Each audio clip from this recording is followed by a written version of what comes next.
이번 주는 이름 없이 가겠습니다. 코로나 바이러스 발발로 사회적 거리두기가 시작되면서 중단된 해외 축구 리그가 저번 주부터죠. 예. 스페인 라리가를 시작으로 이번 주부터 세리에와 프리미어 리그가 개막합니다. 축구 전문가 학사킹 오늘은 무명. 남은 씨는 어떻게 봅니까? 뭐 리버풀이 우승하겠죠 뭐. 리버풀 에버턴 어떻게 보십니까? 리버풀이 이기겠죠 뭐. 축구 얘기하니까 내일 중요한 날이잖아요. 오늘인가? 아 그죠. 내일이 한국 대 이탈리아 18주년이다 이 말이에요. 이탈리아 때 뭐 했어요?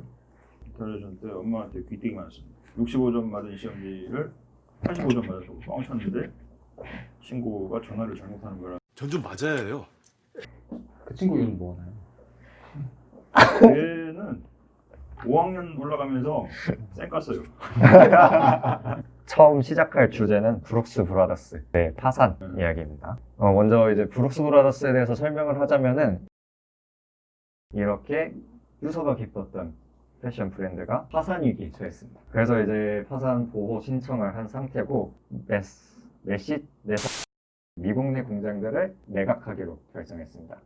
이 브룩스 브라더스의 파산을 통해서 패션 업계가 조금 힘들어지고 있다는 것을 좀 보여주고 있는 하나의 좋은 사례라고 생각을 합니다. 얼마 전에는 이제 제이크루라는 미셸 오바마가 좋아했던 브랜드 이제 코로나 바이러스 사태로 5월 4일 파산 절차에 들어갔습니다.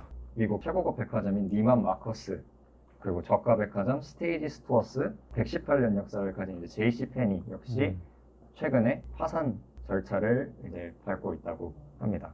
미국 상무부에 따르면은 소매 판매가 16.4%나 전월 대비 줄었고요. 이게 1992년 통계 발표 최대 감소폭을 찍었다고 하네요.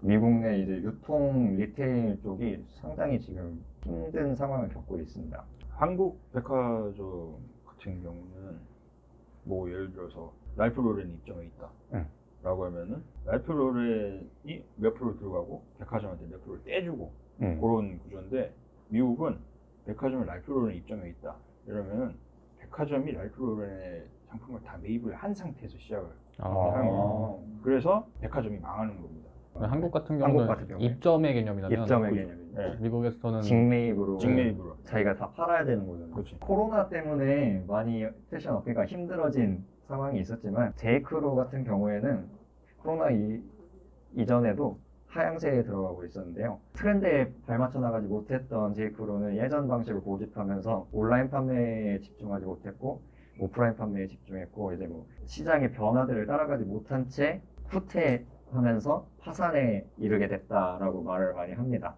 그리고 최근에는 이제 명품 소비와 최저가 소비로 나뉘어지다 보니까 중저가 브랜드, 어중간한 디자이너 브랜드들이 힘들어하고 있는 상황이 되고 있어요. 패스트 패션 같은 경우 환경 문제에 대해서 많이 언급이 되면서 한때 패션 업계를 이끌었던 패스트 패션, 가성비 패션도 조금 이제 한풀 꺾여가고 있고요. 또 포에버 21이라는 회사도 그죠.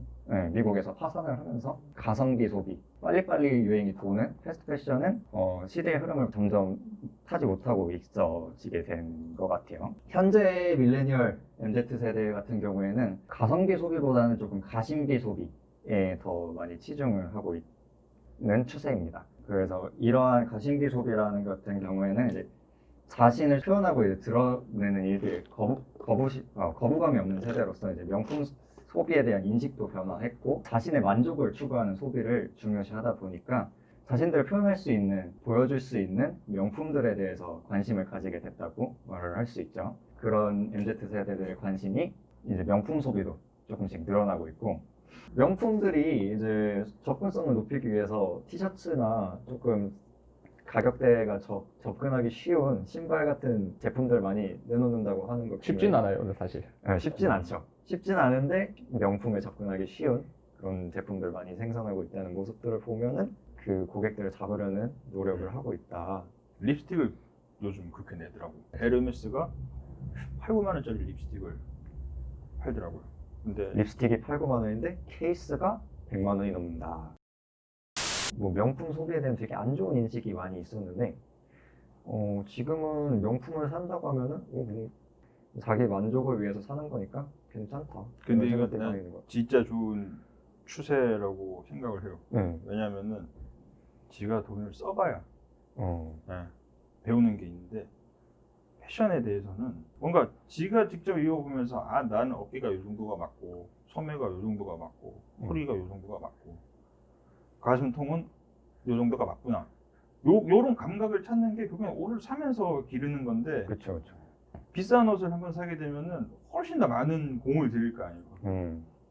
감각도 이제 커지는 거니까 그런 부분이 있어서는 좋은 거 아닌가. 과거의 옷의 의미가 약간 대다수의 사람들이 조금 꼭 달면 바꾸는 그런 느낌으로 이제 사람들이 많이 소비를 했다면은 최근에 들어서 조금 더 자기를 표현하는 수단으로 패션을 찾는 사람들이 조금 더 많이 늘어난 것 같아요. 그 패션을 자신을 나타내는 한 건 되게 역사가 오래됐다 생각하는데 그렇죠.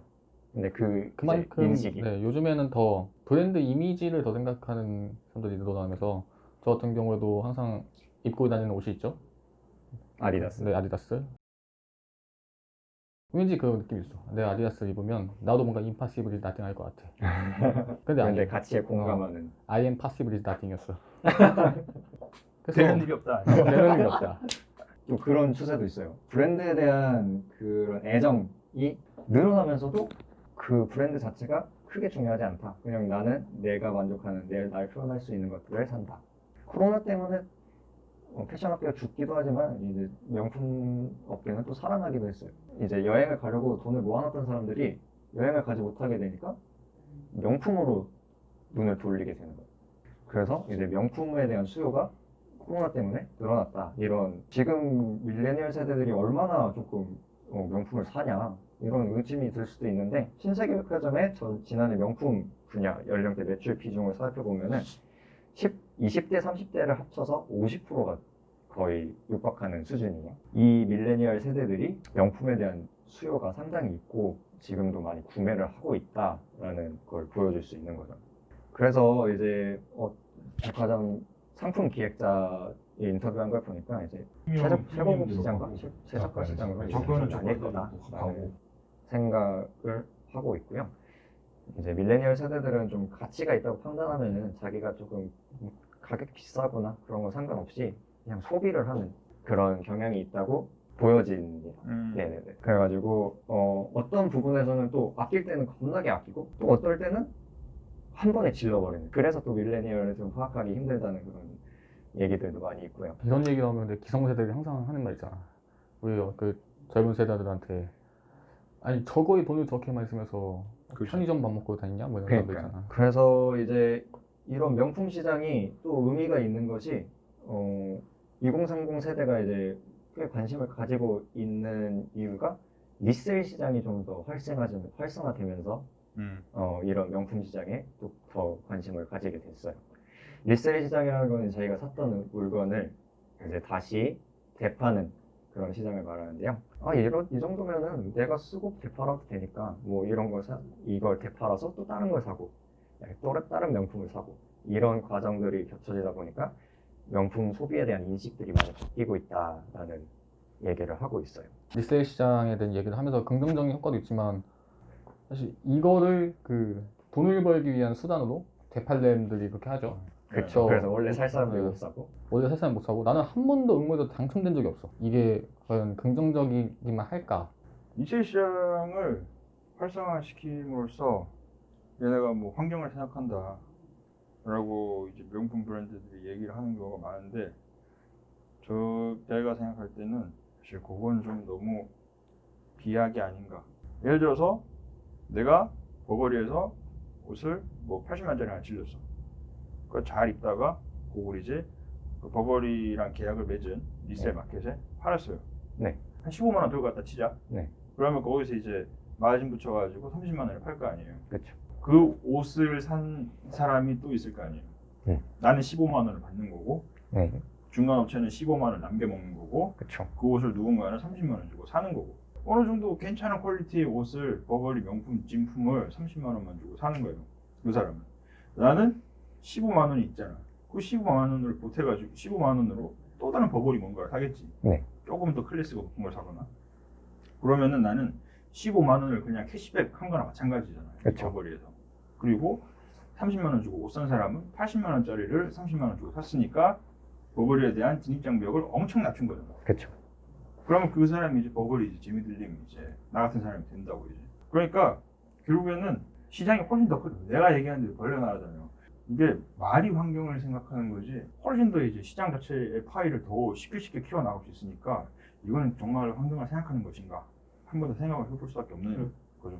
환경 문제에 대해서는 잘 모르겠다 이 말씀이죠. 예. 기존에 원래 리셀 시장도 있었고 리퍼블 시장도 있었잖아요. 근데 이거를 브랜드나 아니면 회사가 기업이 직접 나서서 그 하나의 시장이나 그 트렌드를 열었다는 게 저는 그래도 의미가 있는 것 같아요. 그런 의미는 있는 것 같아요. 근데 저는 제가 생각했을 때는 리셀 시장, 버버리가 리셀 시장을 만들었다고 해서 그게 패스트 패션보다 더 많은 의류의 폐기물들을 만들어내 유행이 막 계속 반복되는 옷들은 아니고 이게 의류가 돌아가는 순환되는 과정들이 오히려 저는 조금 더 의류를 줄일 수 있는 과정이라고 생각을 하기도 해서 의미가 있다고 생각을 합니다. 머리는 진짜 잘 쓴 것 같아. 아, 그 만약에 내 옷을 중고나라에 팔았다면 브랜드가 가지는 그 이득은 없는데 그 브랜드가 직접 운영하는 리셀 마켓에 팔고 거기를 통해서 거래가 되면 그리고 약간 신뢰감이 신뢰감도 있고 높아질 수 있죠. 명품 같은 경우니까. 괜히 중고를 샀는데 나는 그 명품을 새거 샀던 느낌. 매장에서 네. 샀으니까 어쨌든. 그렇죠.